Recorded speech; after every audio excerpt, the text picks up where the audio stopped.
You become what you think.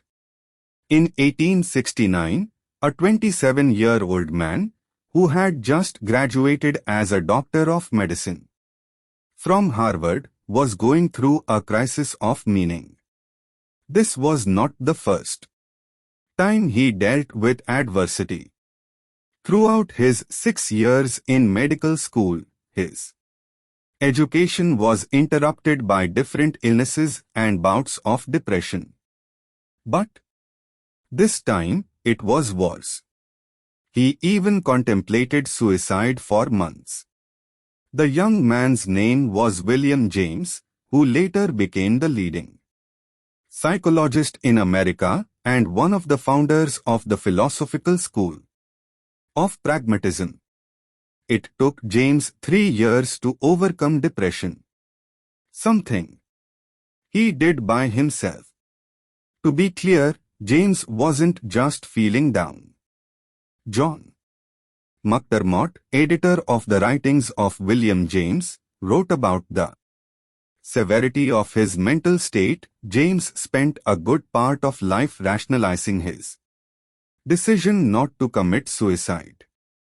During this time, James also had panic attacks and hallucinations. This wasn't new to him. His father faced the same agonizing things years before him.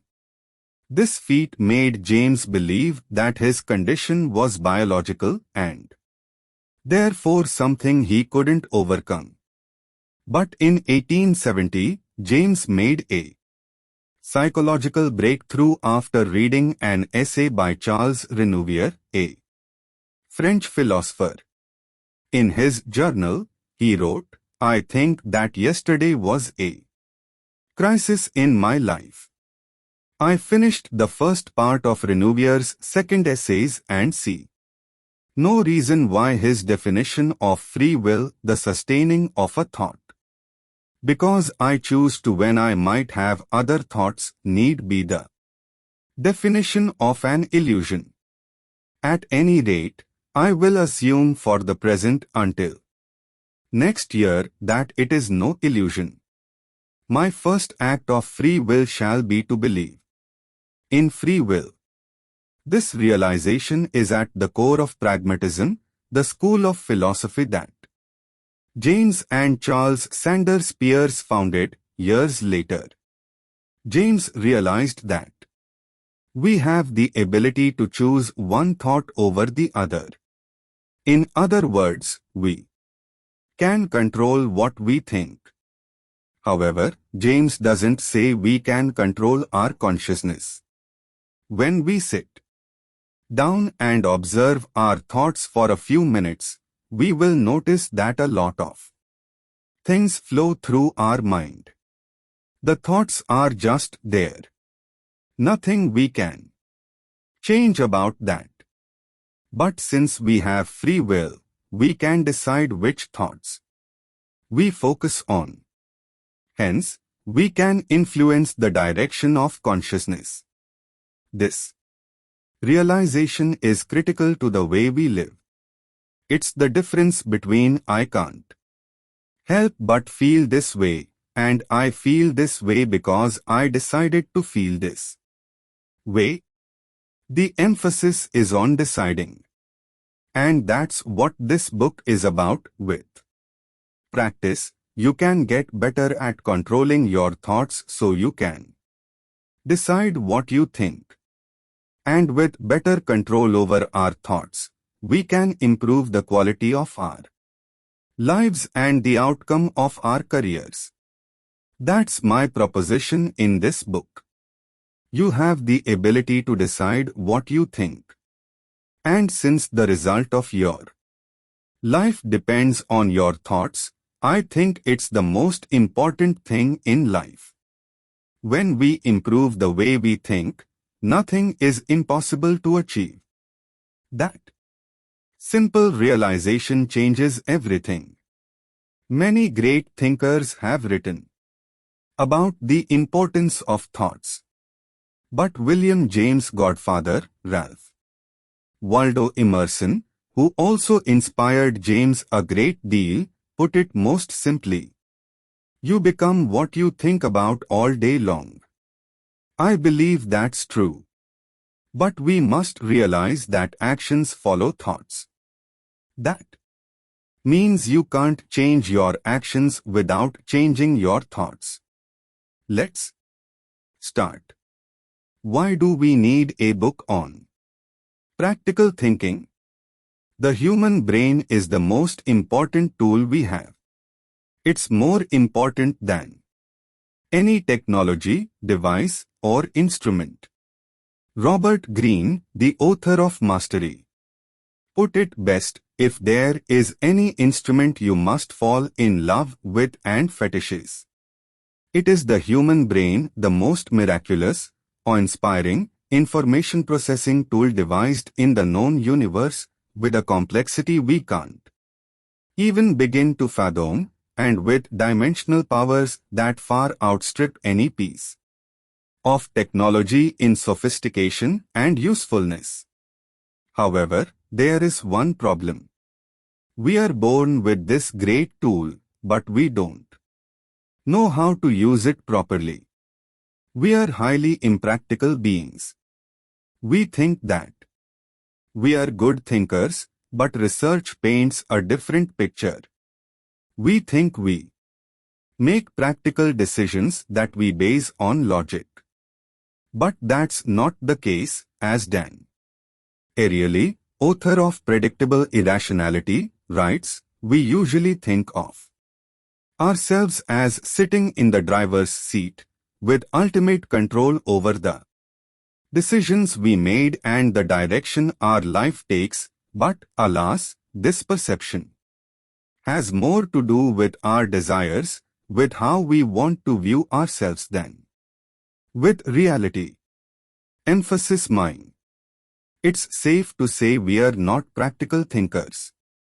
The proof of that is the list of more than 100 cognitive biases, or thinking errors, that scientists have found over the last century. We often make decisions based on gut feelings and emotions, and without having the right information.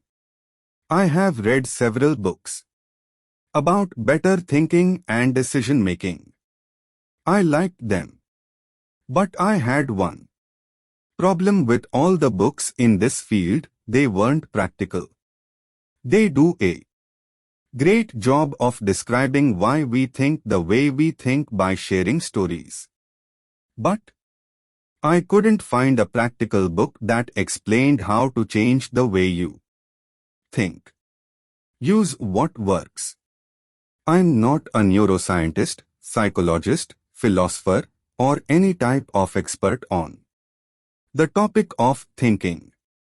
I'm a person who has lived his entire life under the impression that you can't control your thoughts. That way of thinking didn't serve me well. I was happy one day, sad the next. I got angry easily. And I couldn't find solutions to simple challenges I faced in my career, business, and relationships. But through experience, journaling, reading, and a lot of introspection, I have found a way to get better at thinking. How do I know I'm better at thinking than before? I'm no longer a slave to my thoughts, and I'm much happier because of it. I use my mind, and it's no longer the other way around. To me, that's the definition of better thinking. It has nothing to do with how smart you are or how many mathematical equations you can solve. It's about using your mind to get what you want. I don't pretend to have all the answers to thinking better, though. However, I do have the answers to how I have used nothing but my thoughts to live a happier, healthier, wealthier, and more meaningful life. I'm the living proof of the change your thoughts, change your life idea. Only 3 short years ago, I was stressed out of my mind, gave up my entrepreneurial desires, and hated my life. I felt stuck. But I don't want to be too dramatic about my situation. I think we have all been there. And if you haven't felt stuck in your life, it's only a matter of time before you will. It's a natural part of modern-day life. I'm not trying to scare you, though. But you know how all these self-help books go, right? I was down and out. I lost all my money. I was depressed. My life sucked. But then I discovered X. And then my life changed. X is, of course, the idea they want to sell you. Since I'm honest with you, I'm no different. For example, in this book, I want to sell you on the idea of useful and useless thoughts. But there is a difference. I'm giving you my perspective, nothing more. It's up to you to decide what you are going to do with it. John Dewey, a pragmatist and one of the fathers of functional psychology, famously said, "The true is that which works." But that doesn't mean we should believe everything we hear or read. That makes us delusional. If we want to think straight at all times, we must stay grounded, look at facts, listen to other people's perspectives, and only then draw practical conclusions. Clear thinking requires training. I view the mind as a muscle that requires regular training to keep strong. 1 way to train your mind is by learning new things. But I always thought that learning ends when your education ends. For some, that's when they leave high school. For others, it's when they get their bachelor's or master's degree. During our time in school, we learn new skills, ideas, and theories that change the way we think and operate in the world. But once we have established a way of thinking, we hardly change it. We prefer to entertain the same thoughts because they give us a sense of familiarity. We have learned that novelty is a scary thing, so we do everything to avoid it. We are creatures of habit who prefer relaxing our mind instead of straining it. I need to relax and watch something on Netflix is something I hear almost everyone of all ages say these days. I have said it myself as well. That makes me wonder what we need rest from. From the repetitive tasks we do at work. From the familiar thought patterns we have. If you really think about it, we hardly strain our minds unless there is a specific reason like a test or exam we have to take. Otherwise, we often think, what's the point? Well, the point is to train your mind just like you train your body to keep fit. You don't go to the gym for 4 years and quit for the rest of your life. So, why don't you exercise your mind the same way you do your body? What's more, the mind is the single most important tool you have. And if you want to use that tool properly, you must train the mind. Stoic philosopher Epictetus put it best, the life of wisdom is a life of reason. It is important to learn how to think clearly. Clear thinking is not a haphazard enterprise. It requires proper training. The problem is that we don't know how we must get proper training, as Epictetus put it. For most of my life, my thoughts were out of control. I never thought about thinking. If you asked me to draw my thoughts, it would look something like this. That mess you see up there is how the inside of my mind looked like. It was pure chaos. Just a mush of positive, negative, sad, happy and, above all, confusing thoughts. I always thought to myself, why can't my brain stop? Where's the pause button?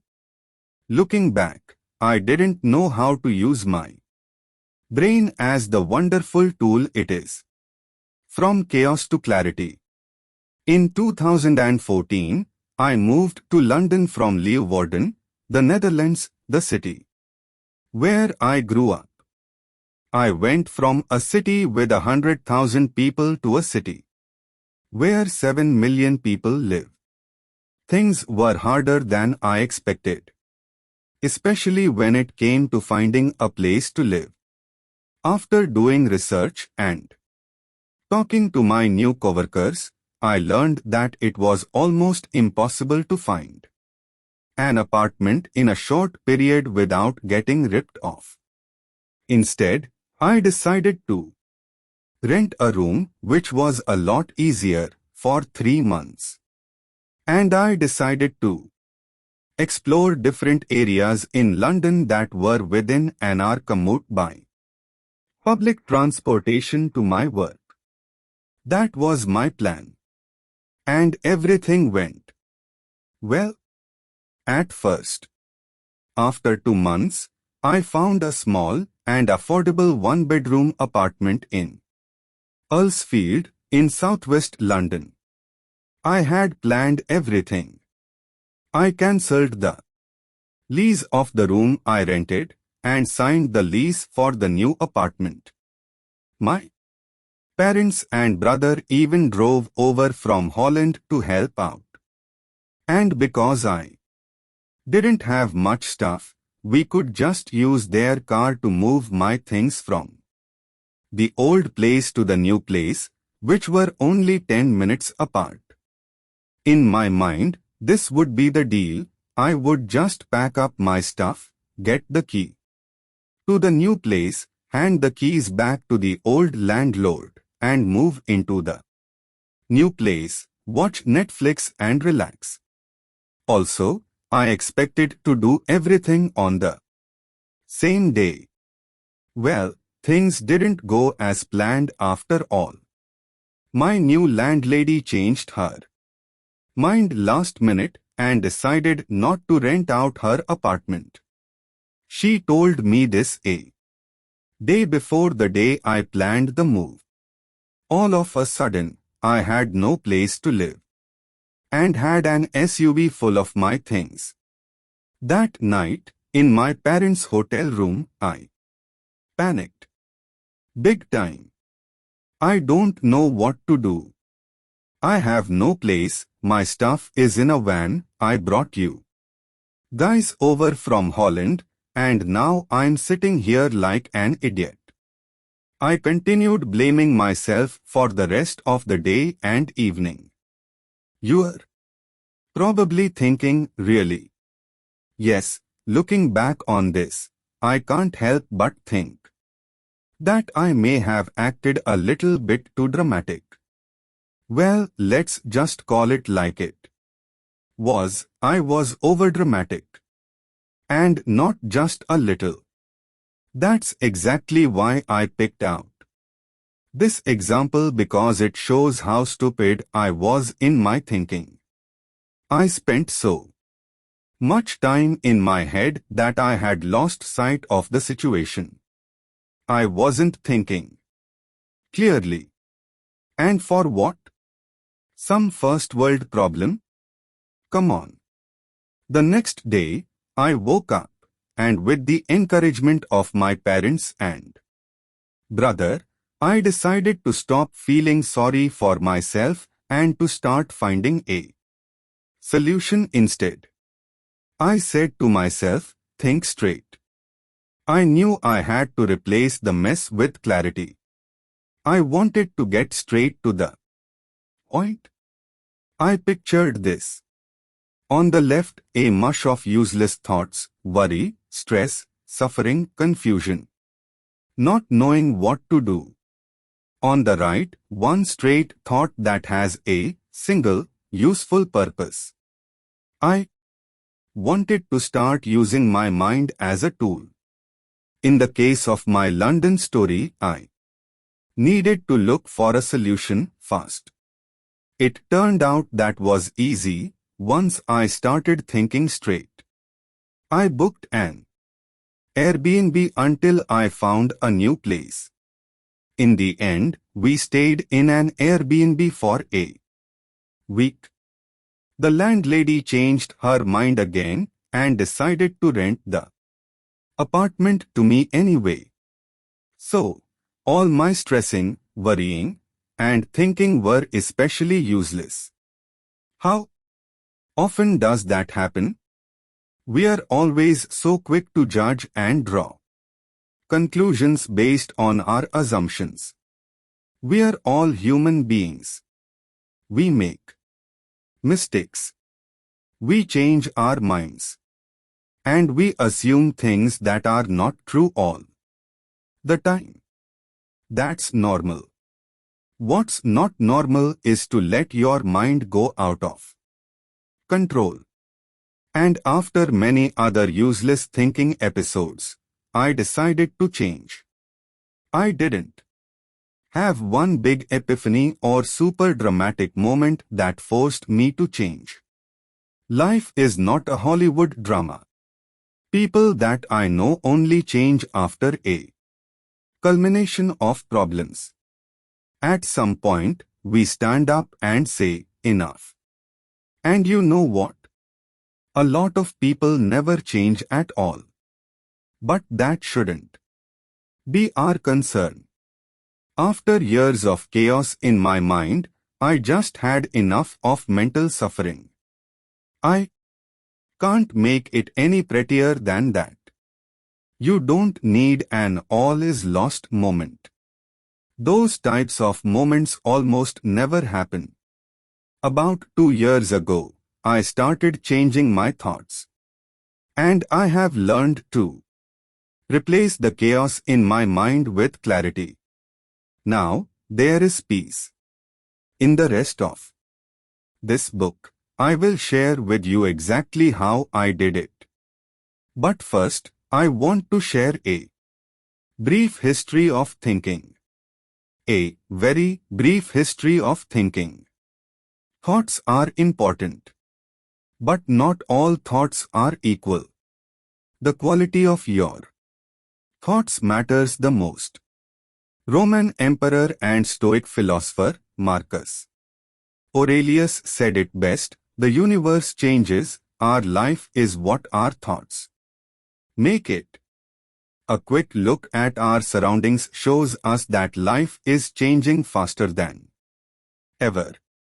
Jobs disappear, smartphones turn you into a zombie, education costs you thousands, the cost of living increases rapidly, salaries don't, you have less time for yourself, and so on. Life changes so fast that it seems like you wake up in a new world every day. What do your thoughts make of that? If you are anything like me, these developments cause a lot of thinking, aka worrying and uncertainty. How do I survive? How do I adapt my business to changing markets? How do I advance my career? How do I not lose my mind? Mastering your thoughts is challenging. The desire to master our thoughts is as old as modern civilization. Ever since the 5th century BC, philosophers from all ages and regions agree on one thing: the human mind is an instrument that solves problems. And many philosophers argue that the quality of your thoughts determines the quality of your life. From Confucius to Socrates to Descartes to William James, they all talk about their method of thinking, a way to view the world. Most of us know the Socratic method of questioning everything, even ourselves. I know one thing, that I know nothing, is what Socrates famously told the oracle of Delphi when Socrates was declared the wisest man on earth. The fact that he thinks that he knows nothing makes him wise. That's a way of thinking. French philosopher René Descartes, who lived in the 17th century, took it one step further. He questioned everything in life, even his own existence. Because how do you know you are not dreaming or living in the matrix? That's why he famously said, cogito ergo sum. Popularly translated to, I think, therefore I am. Descartes concluded that he must exist because he's able to think. No matter how crazy your thoughts are, it's safe to say that you do exist.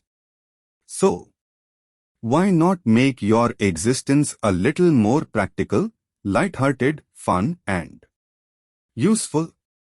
Have you ever observed or written down your thoughts? I challenge you, try it for a day. Every 2 hours or so, sit down and write about what you are thinking at that very moment. Just don't get scared of yourself. Most of our thoughts make no sense at all. We are conflicted as a species. Descartes also reviewed his own thoughts and found many contradictions. His most important idea is that we should question the source of our beliefs, not the belief itself.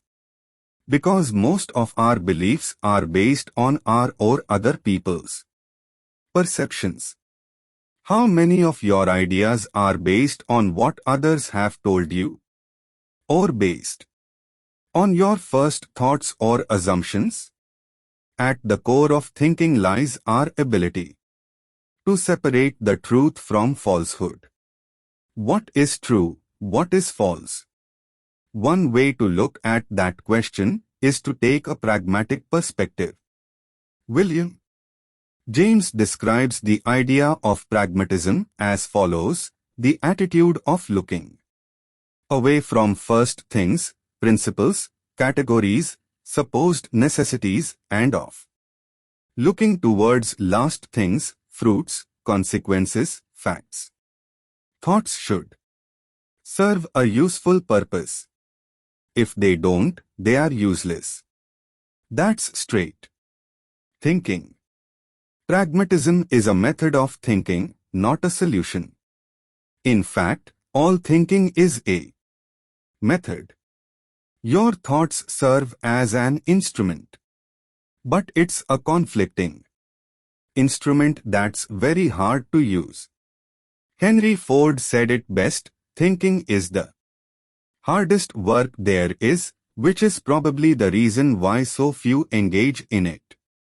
Thinking is not only hard, it's the single most important thing in life. Remember, the quality of our thoughts determines the quality of our lives. And our decisions are a result of our thoughts.